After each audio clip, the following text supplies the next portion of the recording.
Hello students, तो आज हम लोग फिर से लेकर आए हैं द लिविंग वर्ल्ड चैप्टर का हमारा नेक्स्ट टॉपिक, जो कि हम लोग कंटिन्यू कर रहे हैं। 3-4 दिनों से हम लोग कंटिन्यू कर रहे हैं इस टॉपिक को।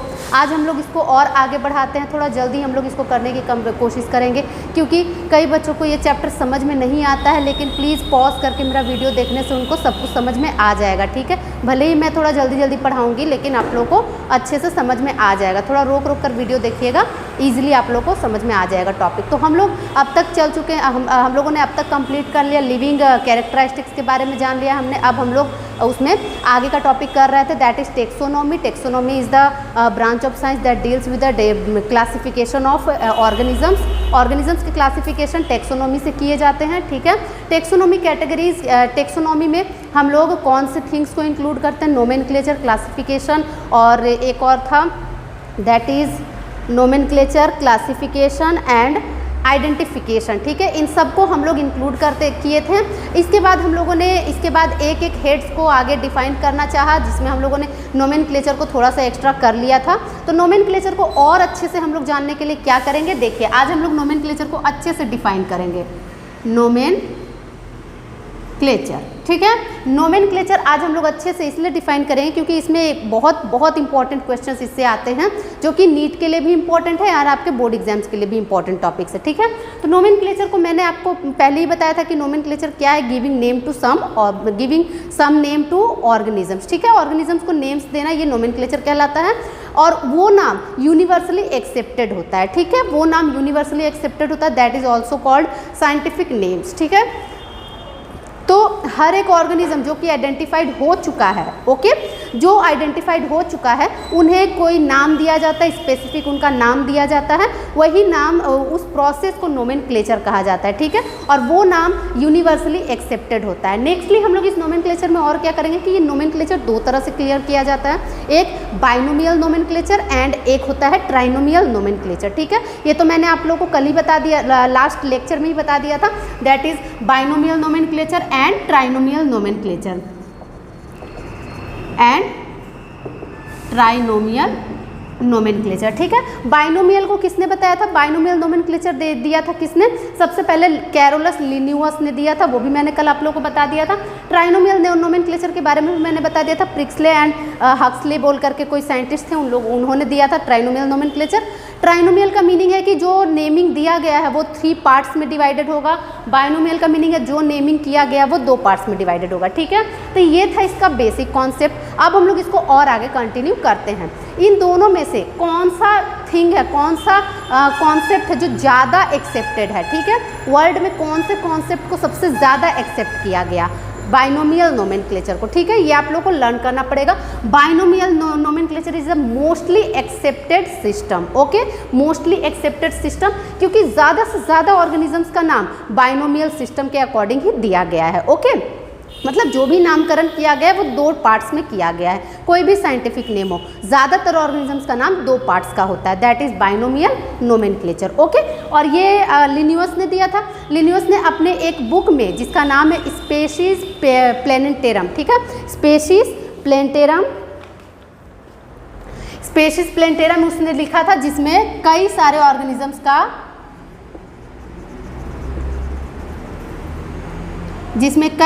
ऑर्गेनिजम्स का साइंटिफिक नेम उन्होंने दर्शाया है, ओके। इसे पढ़ने से बहुत सारे ऑर्गेनिजम्स का साइंटिफिक नेम हम लोग जान पाते हैं। नेक्स्टली अब हम लोग इस बाइनोमियल सिस्टम के बारे में कुछ और खासियत देखते हैं। ये बाइनोमियल सिस्टम कई कोड्स के रूप में आगे चल के फेमस हुए। कई सारे इस बाइनोमियल सिस्टम को कई कोड्स ने एक्सेप्ट किया, that is ICBN, ICZN, ICVN, ICNB, ये सारे कोड्स ने इन्हें एक्सेप्ट किया, ठीक है। इन सारे कोड्स के थ्रू बहुत सारे ऑर्गेनिजम्स का नाम दिया जाता है। इसका फुल फॉर्म कई बार बोर्ड एग्जाम्स में पूछा जाता है, इवन नीट एग्जाम्स में भी काफ़ी ज़्यादा इंपॉर्टेंट है। तो ICBN स्टैंड्स फॉर इंटरनेशनल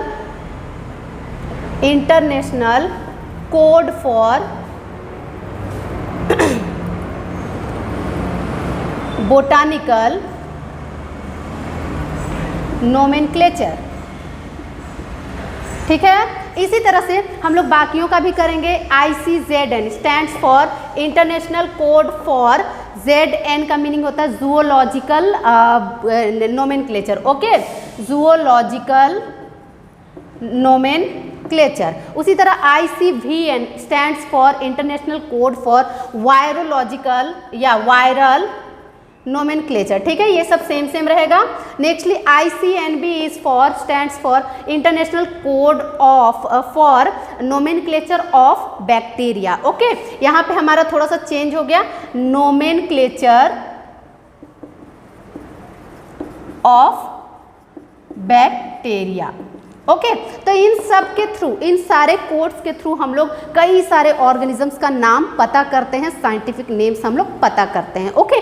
अब इसके बाद हम लोग क्या जानेंगे, ICBN ने कई सारे रूल्स बनाए थे, ओके। कोई भी नाम दिया जाएगा अगर प्लांट्स को, that is ICBN stands for botanical, means plants के लिए हम लोग यूज कर रहे हैं इन टर्म्स को।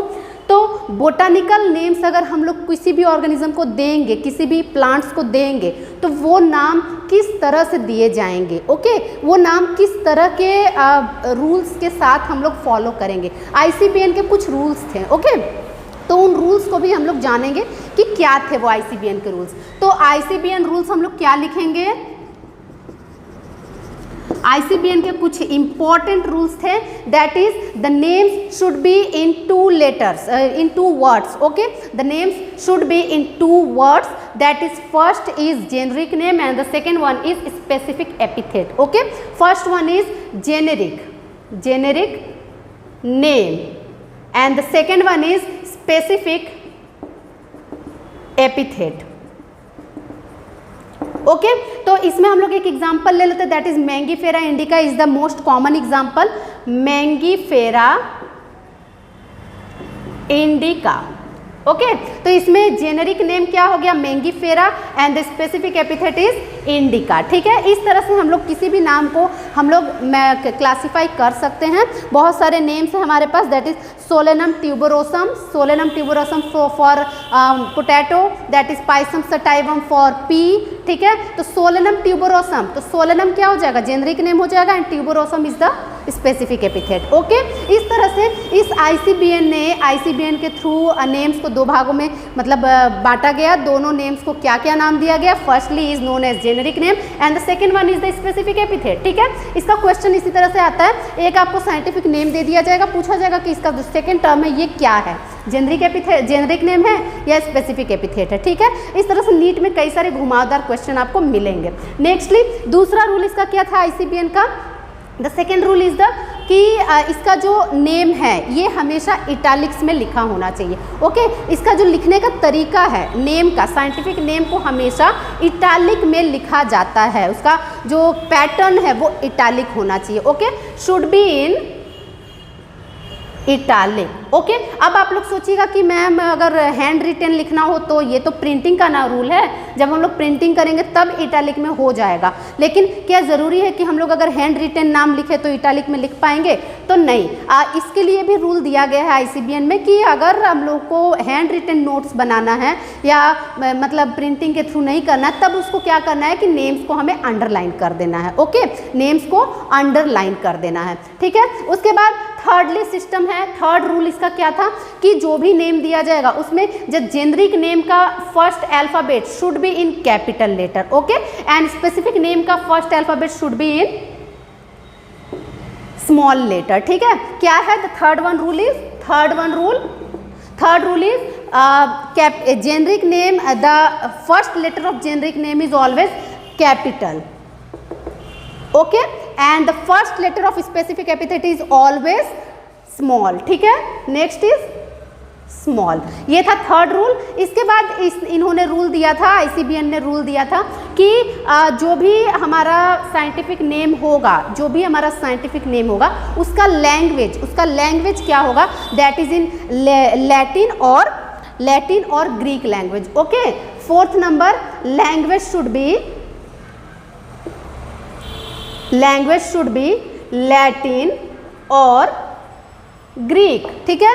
क्यों लैटिन और ग्रीक लैंग्वेज होता है? क्योंकि ये डेड लैंग्वेजेस है, ठीक है, इसके ऊपर कोई भी क्वेश्चन मार्क नहीं डालेगा, ठीक है, मतलब कि किसी के लिए भी ये डाउटफुल नहीं रहेगा। कोई अगर आके बोलने लगे कि नहीं ये तो ऐसा ही होना चाहिए था, वैसा होना चाहिए था, तो ये लैंग्वेजेस सिंस की डेड हैं इसलिए इसके ऊपर कोई भी क्वेश्चनिंग नहीं करेगा इन नामों के ऊपर, ठीक है। लैटिन एंड ग्रीक लैंग्वेज में ये लिखे रहते हैं, जो भी नेम्स हमें मतलब साइंटिफिक नेम्स दिया जाता है वो लैटिन और ग्रीक लैंग्वेज में होता है, ओके।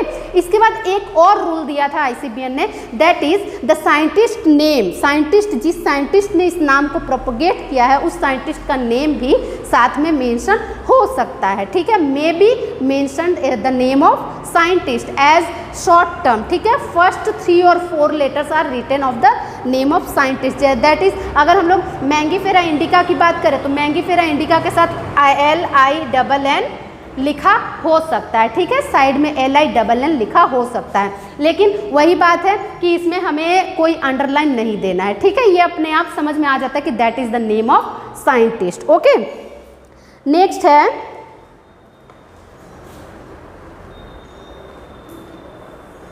ओके ना ही ये अंडरलाइंड होता है ना ही ये इटैलिक फॉर्म में होता है। साइंटिस्ट का नेम जब भी लिखा जाता है तो ना ही ये अंडरलाइन होता है और ना ही इटैलिक में होता है। इसे हम लोग नॉर्मल रोमन लैंग्वेज यानी कि हम लोग अपने इंग्लिश अल्फ़ाबेट्स में इसे नॉर्मली लिखते हैं, ओके। तो ये था ICBN का रूल्स। इन रूल्स को हम लोग काफ़ी ज़्यादा अच्छे से रीड करते हैं क्योंकि हर एक रूल से क्वेश्चन नीट में आता है, ठीक है। आप लोग लर्न कीजिएगा जरूर इन टॉपिक्स को कि क्या रूल्स थे जो ICBN ने दिए थे, okay.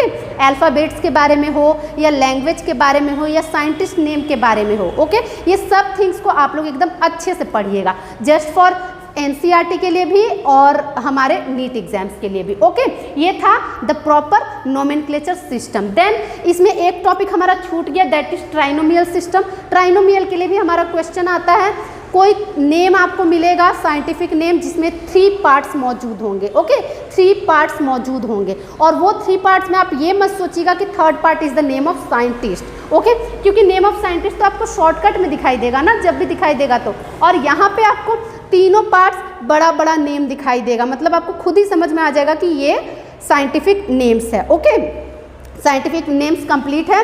That is for example आप लोग को बता दूं एक नाम, एक एग्जाम्पल है scientific name of cauliflower, cauliflower, ठीक है। साइंटिफिक नेम ऑफ कॉलीफ्लावर क्या होता है? Brassica, brassica oleracea, oleracea and botrytis, okay. Brassica oleracea botrytis, याद रखिएगा। देखिए नाम कॉलीफ्लावर का साइंटिफिक नेम है ब्रासिका ओलरेशिया बोट्राइलिस। तो क्या आपको इसमें समझ में आ रहा है कि यहाँ कोई scientist name will be present?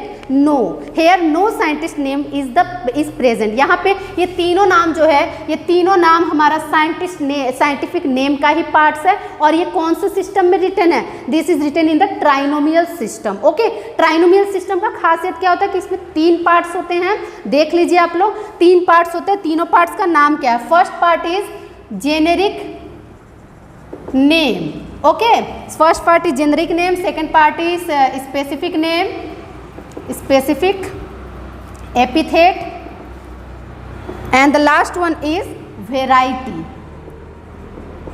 okay, last one is the variety। ये क्या है? इसमें हम लोग को क्या मिलता है? Generic name, specific epithet and subspecific epithet also called as, यहाँ पे हम लोग वेराइटी को सब स्पेसिफिक एपिथेट भी कहते हैं, स्पेसिफिक एपिथेट भी कहते हैं, ओके। तो आपको क्वेश्चन किस तरह से मिलेगा नीट एग्जाम्स के लिए वो देखिए। आपको क्वेश्चन मिलेगा, एक नाम आपको मिल जाएगा 3 टर्म्स का, उसमें से आपसे पूछा जाएगा ओलरेशिया is the which term of the scientific name, तो जेनरिक नेम, स्पेसिफिक एपिथेट और सब स्पेसिफिक एपिथेट। तो आपको आंसर क्या करना पड़ेगा? That is the specific epithet, क्योंकि मिडिल टर्म है, middle term is always specific epithet, okay. और इसी तरह से हमें क्या क्वेश्चन, और भी क्वेश्चन आपको घुमा के मिल सकता है। In the following name, in the following scientific name what is the variety of the particular species, ठीक है, वेराइटी क्या नाम से जाना जाएगा? तो द आंसर इज बोट्राइलिस। ओके, बोट्राइलिस। और साथ ही साथ इसमें आपको तो इस चैप्टर में कई सारे साइंटिफिक नेम्स भी लर्न करने ही हैं। कई सारे क्वेश्चन में आपको साइंटिफिक नेम्स के बारे में पूछा जाता है कि इस ऑर्गेनिज्म का साइंटिफिक नेम क्या है, तो वो तो आपको लर्न करना ही है। उतना सारा मैं बोर्ड पे नहीं बता सकती हूँ, आपको जहाँ से मिले, जितना भी आपको एनसीईआरटी से मिले या आपको किसी पैकेज के थ्रू मिले, आप उसे लर्न कर लीजिएगा। ठीक है, तो देखिए ये हमारा नोमेनक्लेचर सिस्टम फिनिश्ड हुआ। अब हम लोग आगे बढ़ते हैं टेक्सोनोमिक कैटेगरीज की ओर। टेक्सोनोमिक कैटेगरीज क्या है वो देखिए।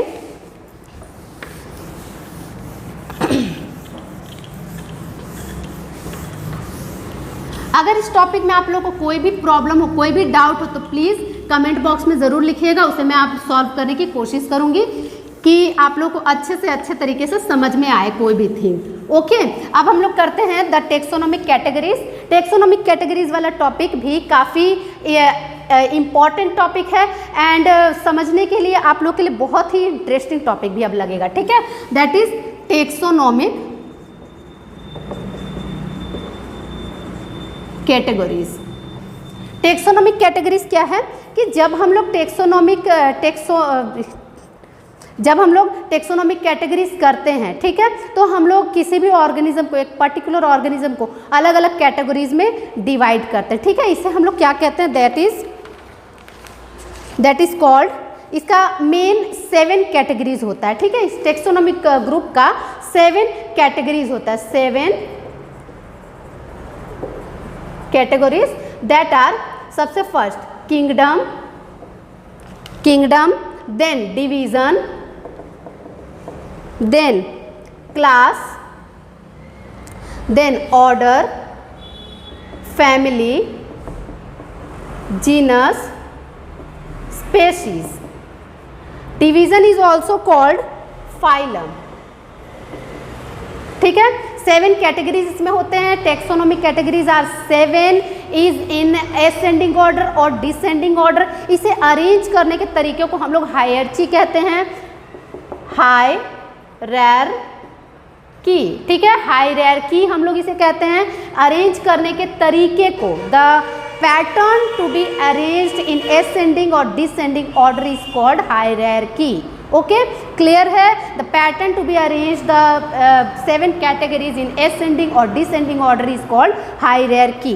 ठीक है, हायरार्की के ऊपर भी क्वेश्चन आता है हमारा एनसीईआरटी के थ्रू बोर्ड एग्जाम्स में, तो वो सब आप लोगों को क्लियर रखना पड़ेगा। Then the all categories of taxonomic group, ठीक है, all categories are called taxa. ठीक है, टेक्सा कहलाता है। Taxa is the singular form and taxon is the plural form. ठीक है, टेक्सॉन, व्हाट इज टेक्सॉन? तो ऑल कैटेगरीज आर कॉल्ड, ठीक है, all 7 categories are called taxon. Clear है? All 7 categories are called taxon. Okay, और 1 category, only 1 category is called the taxa. अगर एक सिर्फ स्पेशीज नाम हम लोग लेते हैं तो इसे हम लोग क्या कहेंगे? 1 टेक्सा ऑफ टेक्सोनोमिक कैटेगरीज। ठीक है, 1 टेक्सा ऑफ टेक्सोनोमिक कैटेगरीज। और यही हम लोग सारे कैटेगरीज का नाम लेते हैं तब टेक्सॉन हो जाता है। ओके, और इन कैटेगरीज को हम लोग इवन असेंडिंग ऑर्डर में और डिसेंडिंग ऑर्डर में अरेंज करते हैं। ओके, इसमें हम लोगों को लर्न करने की क्या बात है, सबसे मेन टॉपिक्स क्या है इसमें लर्न करने के लिए, वो देखिए आप लोग। इसमें हमें लर्न करना है कि सिमिलैरिटीज, ठीक है, सिमिलैरिटीज जो स्पेशीज का, कैटेगरीज का होता है, किसी भी ऑर्गेनिज्म का सिमिलैरिटीज, वो किस तरह से हम लोग पता करते हैं। ओके, तो इसका बेसिक थीम ये है, वो देखिए, हम लोग ज्यों-ज्यों नीचे जाएंगे त्यों-त्यों हमारा सिमिलैरिटीज मैच करता जाएगा। ओके, मिक्स मैच करता जाएगा, मतलब कि हम लोग ज़्यादा एक दूसरे के टाइप के दिखाई देंगे। ओके, जैसे कि जस्ट फॉर एग्जांपल देखिए, यहाँ पे सबसे पहले तो आपको लर्न क्या करना है, हम लोग नीचे की ओर जाएंगे, सिमिलैरिटी इंक्रीजेस। ठीक है, सिमिलैरिटी इंक्रीजेस क्या है? सो देखिए, as we go higher from species to kingdom, number of common characters decreases. ठीक है, स्पेसीज टू किंगडम अगर हम लोग जाएंगे तो number of common characters should be decreases. अगर हम लोग नीचे से ऊपर जाएंगे तो कॉमन कैरेक्टर्स